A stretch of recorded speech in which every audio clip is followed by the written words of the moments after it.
I'm Steve Rayleigh from SIV Sheffield City Trust, Health and Wellbeing Charity, and it gives me great pleasure to welcome Seb to the EIS, not for the first time I would say. If you bear with me just for a couple of minutes, I just want to take you back to 2005 in this very building when we were in the Blue Hall, which is the basketball hall further down the corridor here, looking at events unfold in Singapore. And I was stood with Peter Elliott and Leon Taylor, the diver who commentates on diving and splash and so on.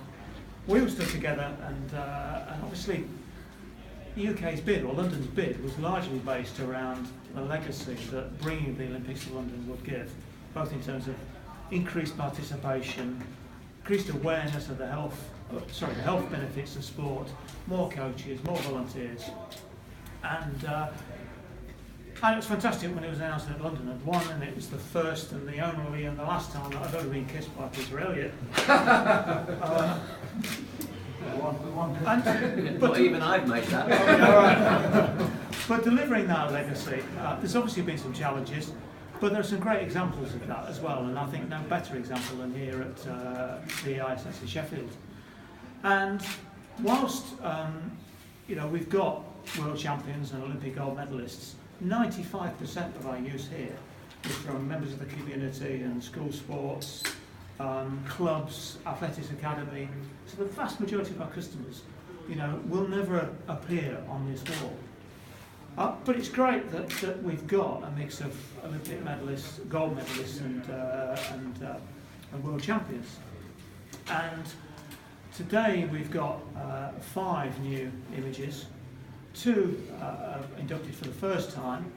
So that's Rob Davis from Paralympic table tennis and David Smith from boccia. And then we've got 3 renewals, as I would call them. So Nicola Adams, of course, who's won another gold medal to add to a London medal. Will Bailey, who's now Olympic gold medalist as well as world champion.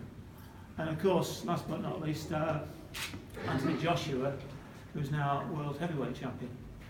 And that's a great honour for us, because I think probably the 2 most iconic sports people in the world would be the fastest man in the world, Usain Bolt, and the world heavyweight champion. So it's a great pleasure that Anthony's joined us today. He still trains here. So enough from me. I'll ask Seb to one final. Come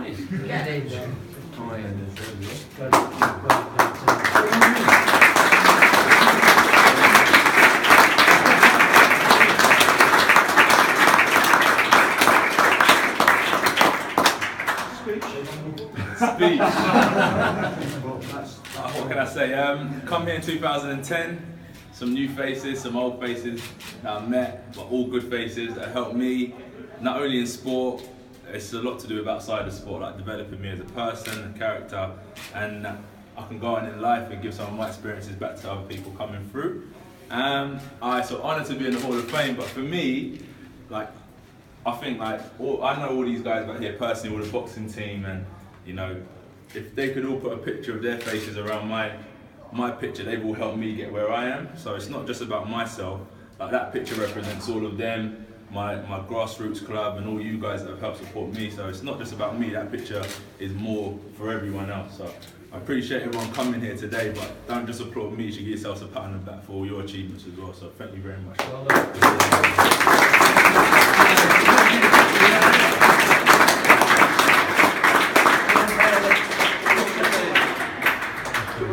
Yes, please.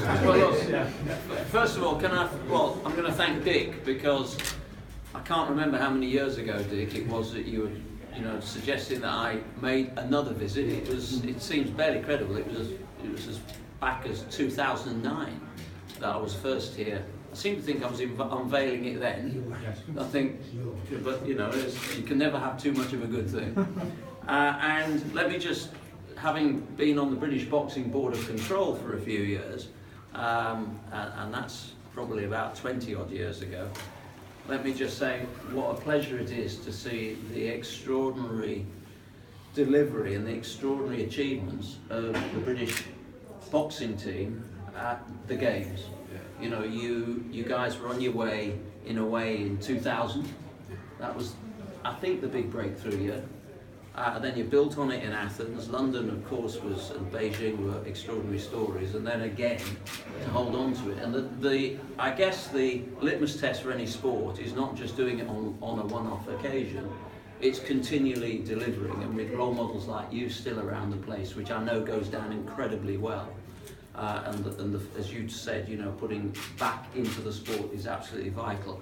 But let me make a broader point. I'm delighted to be here today. I'm going to carbon date myself now. It was nearly 50 years ago that I first joined an athletics club in this city.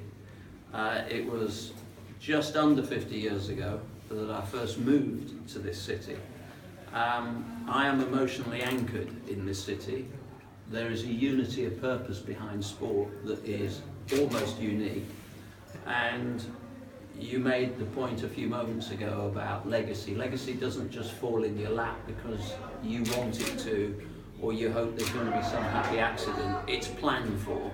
And what I know I'm going to witness today, and have seen in the past, is probably the best demonstration of that planning. And Dick, let me pay particular tribute to you, because I know how passionate you've been about this.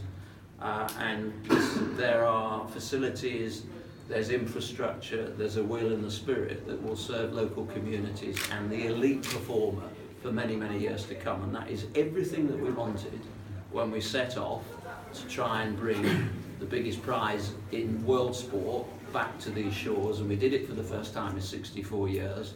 And since then, you've used it, the whole of the city has used it as an extraordinary driver. And let me just congratulate everybody involved in that. There'll be far too many for me to mention individually. But just to say that the support and the inspiration behind this really should act as a template, not just for cities in the UK, but for cities around the globe, particularly as we need to keep telling the legacy story.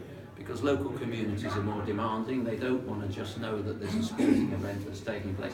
They want to know what the manifestation of that event and what it means for local communities. And you've done that in an extraordinary way here, so congratulations to everybody. And I'm so pleased to be here tonight. I'm so sorry not to be able to share the celebration dinner this evening, but I think you're there, aren't you? Yeah. Good, so keep your speech to an hour. Thanks very much.